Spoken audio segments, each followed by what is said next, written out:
Big boss Marathi season 5 संपून आता 1 महिना झालेला आहे आणि त्यातच आता एकदम खतरनाक आणि एकदम धक्कादायक अशी गोष्ट ही समोर आलेली आहे, ती म्हणजे अंकिता आणि सूरज यांच्यामध्ये थोडी काही ना काहीतरी वादावादी झालेली आहे की काय, असा संभ्रम संपूर्ण जनतेच्या मनामध्ये आहे।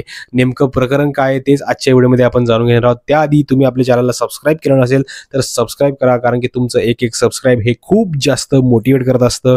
आता नेमकं प्रकरण काय झालेलं आहे, कारण की अंकितानी आता लेटेस्टच 1 दिवसापूर्वीच तिने तिच्या यूट्यूबवर एक व्हिडिओ टाकलेला आहे, त्यामध्ये ती स्पष्टीकरण देत आहे की नेमकं काय झालंय, का सूरजच्या आसपास जे लोक ती घुमतात त्याच्यावरती नाराज झालेली आहे। कारण की खूप दिवस झाले बिग बॉस संपून त्यानंतर अंकिता तिच्या कामात रमलेली होती आणि ते कामात रमलेली असल्यामुळे तिला सूरजकडे जायला टाइम मिळाला नाही। पण बिग बॉस मराठी सीझन 5 संपल्यानंतर दुसऱ्या किंवा तिसऱ्याच दिवशी तुम्ही त्यांची रील बघू शकता, ते सगळेजण एकत्र भेटले होते। त्यानंतर ते एकमेकांच्या त्यांच्या गावाला निघून गेले होते, की असं नाहीये की ते बिग बॉसच्या घराच्या बाहेर अंकिता त्याला बिलकुल भेटलेली नाहीये, पण जे कोण लोक आहेत ते लोक खूप जास्त टार्गेट करायचा प्रयत्न करतात अंकिताला।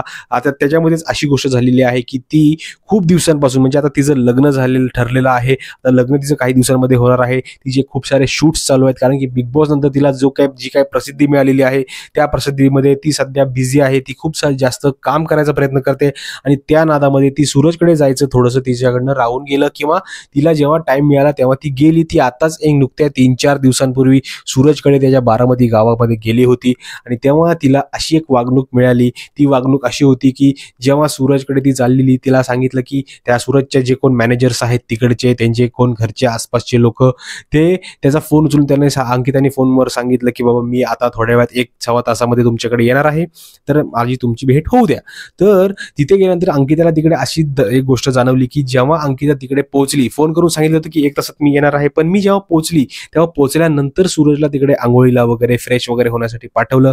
त्यानंतर मी 1 ते 1.5 तास किंवा 2 तास तिकडे थांबले आणि 2 तास थांबल्यानंतर मला तिकडे सूरजचं दर्शन झालं।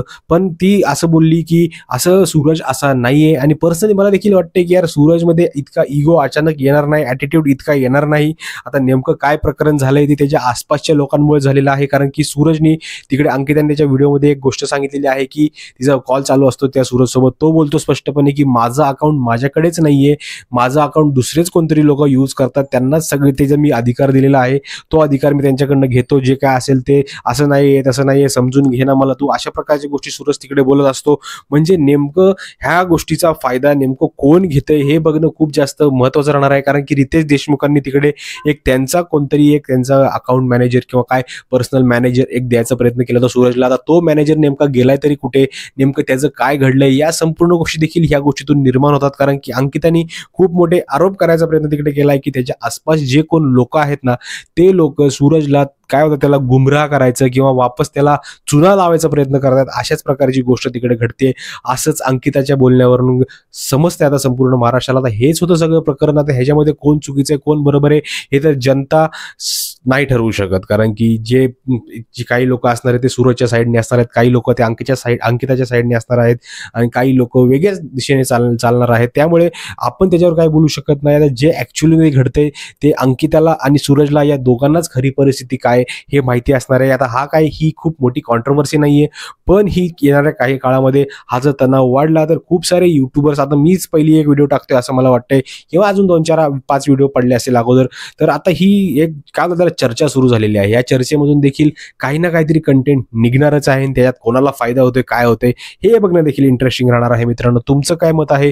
तुम्हाला अंकिता बरोबर वाटते की सूरज बरोबर वाटतोय, की सूरजचे जे आसपासचे लोक ज्या पद्धतीने वावरवत आहेत ते बरोबर आहे की चुकीचं आहे? नक्की मला कमेंट करून सांगा, कारण की तुमचं मत माझ्यासाठी खूप जास्त महत्त्वाचं। मित्रांनो, भेटूया पुढच्या व्हिडिओमध्ये, तोपर्यंत जय हिंद, जय महाराष्ट्र।